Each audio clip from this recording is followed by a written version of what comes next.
నువ్వే జగన్ మేం నమ్ముతాం నిన్నే జగన్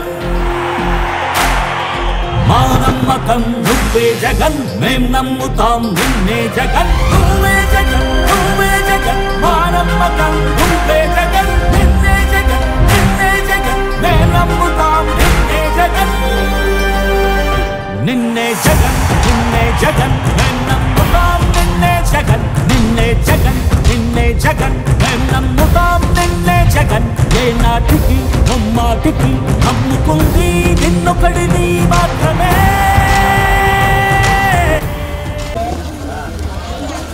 అందరికీ నమస్తే, అస్సలాము అలైకుం. ఈరోజు మన ఎన్నికల ప్రచారంలో 4వ వార్డు మెహమూద్ గారు, కార్పొరేటర్ గారు, అలాగే మా డైరెక్టర్లు, మా నాయకులు, మా కార్యకర్తలు ప్రతి ఒక్కళ్ళం కలిసి మరి పర్యటన చేస్తున్నాం. ఎక్కడికి వెళ్ళినా అనూహ్య స్పందన. ఎందుకంటే జగనన్నే మళ్ళీ రావాలి, జగనన్న సంక్షేమమే మళ్ళీ మాకు కావాలి, మా చిరునవ్వులు, మా సంతోషాలు, మావి ప్రతి ఒక్కటి కూడా జగన్మోహన్ రెడ్డి గారి వల్లే అని చెప్పి ప్రతి ఒక్కళ్ళు చెప్తుంటే చాలా సంతోషంగా ఉంది. ఎందుకనంటే సునాయాసంగా మా ప్రచారం కూడా ఎంత సాఫీగా సాగుతుందనంటే ఎక్కడ కూడా వ్యతిరేకత అనేది లేదు. ఎందుకంటే జగన్మోహన్ రెడ్డి గారు మాట ఇస్తే మాట తప్పరు అని చెప్పి ఒక నమ్మకం. ఈరోజు సంక్షేమం అనంటే అభివృద్ధి అని చెప్పి వేరే రాష్ట్రాలకి జగన్మోహన్ రెడ్డి గారు చేసి చూపించారు.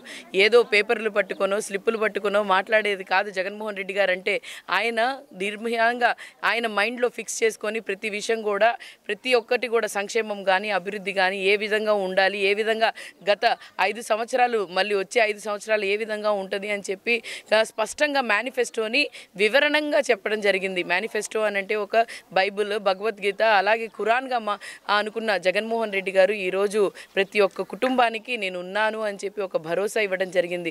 2019లో జగన్మోహన్ రెడ్డి గారు ఒకే మాట అన్నారు, నేను ఉన్నాను, నేను విన్నాను, నేను చూశాను అని చెప్పి ఏ మాటకి ఆ సంక్షేమ పథకాలు తీసుకొని వచ్చారు. అదే మాటకి ఈరోజు నేను మా నమ్మకం నువ్వే జగనన్న అని చెప్పేదాకా తీసుకొని వచ్చారు అని అంటే దాన్ని బట్టి అర్థం చేసుకోవాలి ఈ రాష్ట్రానికి జగన్మోహన్ రెడ్డి గారు ఎంత అవసరం అనేది. ఎందుకంటే వాలంటీర్ సంస్థ అంటే ముసలోళ్ళు ఎంత ఇబ్బంది పడుతున్నారు, వికలాంగులు ఎంతమంది ఇబ్బంది పడుతున్నారు పెన్షన్ తీసుకోవడానికి చేయడానికి. ఒక్క నెలే ఇంత ఇబ్బంది పడుతుంటే మరి ఏదో వాళ్ళు వాలంటీర్ సంస్థ తీసేస్తాము, ఇది చేస్తాము, అది చేస్తాము, ఇలా చేస్తాము అని చెప్పి మాటలకే పరిమితం అవుతున్నారు. కానీ టీడీపీ వాళ్ళు కానీ చంద్రబాబు నాయుడు గారు కానీ వేరే చేతలకి పనికిరారని చెప్పి ప్రజలే నమ్ముతున్నారు. ప్రజలు ఒకే మాట అంటున్నారు, జగన్మోహన్ రెడ్డి గారు అని అంటేనే మా ధైర్యం అని చెప్పి, మా నమ్మకం, మా బలం అని చెప్పి ప్రతి ఒక్కరు చెప్తున్నారు. ఎందుకంటే ఒక కుటుంబానికి దాదాపుగా 10 నుంచి 12 లక్షల వరకు ఒక్కొక్కళ్ళకి సంక్షేమం అందడం జరిగింది.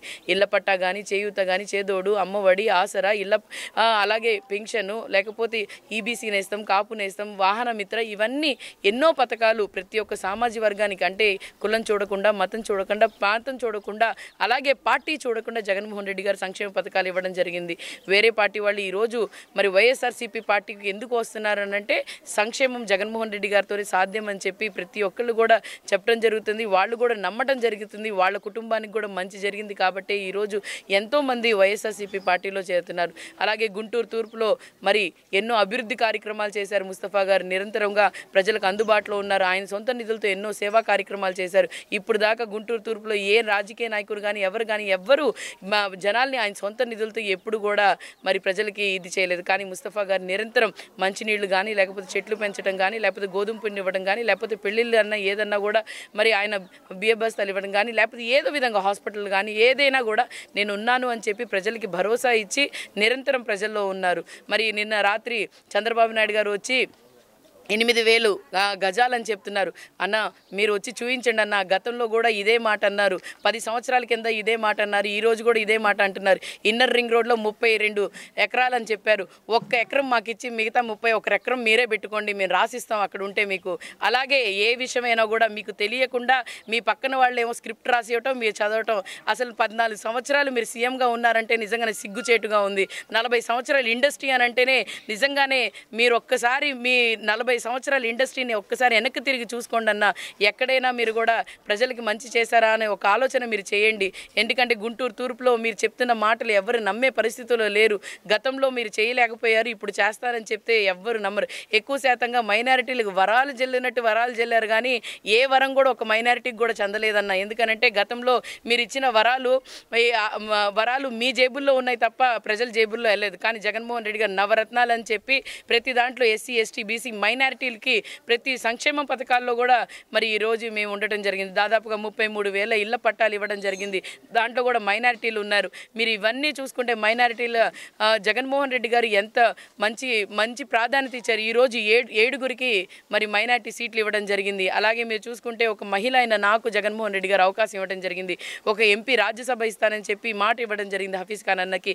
మైనారిటీకి ఎవరు తోడున్నారనేది ఒక్కసారి మీరు జిన్నా టవర్ సెంటర్ దగ్గరకు వచ్చి మాట్లాడిన మాటలు వెనక్కి తీసుకుంటే మంచిదన్న. ఏ విషయం కూడా మీకు అవగాహన లేని మాటలన్నీ చెప్పారు కాబట్టి మీరు ఒక్కసారి ఇంకొక సిగ్గుచేటు ఏంటంటే ఆయనకి అక్కడ ఉన్న క్యాండిడేట్ పేరు కూడా తెలియదంటే దాన్ని బట్టి అర్థం చేసుకోవచ్చు ఆయన మైనారిటీకి ఏ విధంగా ఉంటున్నారని చెప్పి. ఒక్కసారి ప్రతి ఒక్కళ్ళు కూడా గ్రహించండి.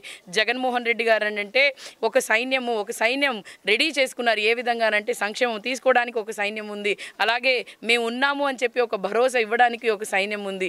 రాబోయే కాలంలో మీ అమూల్యమైన 2 ఓట్లు కూడా ఫ్యాన్ గుర్తుకు ఓటు వేయాల్సిందిగా కోరుకుంటూ, అలాగే ఎంపీగా మన కిలార్ రోసే అన్నున్నారు. ప్రతి క్షణం నిరంతరం ప్రజలకు అందుబాటులో ఉన్నారు. అభివృద్ధి అంటే ఏంటి అనేది పొన్నూరులో ఆయన చేసి చూపించారు. గత 5 సంవత్సరాలు కాదు 5 తరాలుగా మరి ధూళిపారి నరేంద్ర అన్న చేయలేనిది మరి కిలార్ రోసే అన్న చేసి చూపించారు. దాన్ని బట్టి అర్థమవుతుంది కిలారి అన్నయ్య చేతలకి కాదు మాటలకు కాదు చేతలకే పరిమితం అని చెప్పి. నిన్న నిజంగానే ఒక వ్యత్యాసం అయితే చంద్రబాబు నాయుడు గారు నిన్న స్టేజ్ మీద చూపించారు. ఏ విధంగా అంటే ఆయనకి చంద్రశేఖర్ అని ఆయన పేరు గుర్తుంది తప్ప డబ్బున్నోడు పేరు గుర్తుంది. ఎందుకంటే ఆయన ఫండింగ్ ఇచ్చారు కాబట్టి, డబ్బు ఉన్నోడు కాబట్టి ఆయన పేరు గుర్తుంది. కానీ మా నజీర్ అన్న పేరు కానీ లేకపోతే 2 టౌన్ ఎమ్మెల్యే క్యాండిడేట్ కానీ పేరు కానీ ఆయనకు గుర్తులేదంటే దాన్ని బట్టే అర్థమవుతుంది ఆయన ఎలాగా వివరించి చూస్తారో, ఒకరిని డబ్బున్నోడు ఏ విధంగా చూస్తారో, డబ్బు లేనోడిని ఏ విధంగా చూస్తారో అని చెప్పి. దాన్ని బట్టే ఈ రాష్ట్రాన్ని కూడా ఆయన అంచనా వేసేది, ఆయన తులం వేసేది ఒక పేదరికానికి, ఒక ఉన్నత స్థానానికి. ఆయన ఉన్నత స్థానానికి మాత్రమే పరిమితం అవుతారు కానీ పేదరికాన్ని ఉన్నత స్థానాన్ని తీసుకెళ్లాలని మాత్రం పరిమితం అవ్వరు. కాబట్టి మీరందరూ ఆలోచించి రాబోయే కాలంలో మీ అమూల్యమైన 2 ఓట్లు కూడా ఫ్యాన్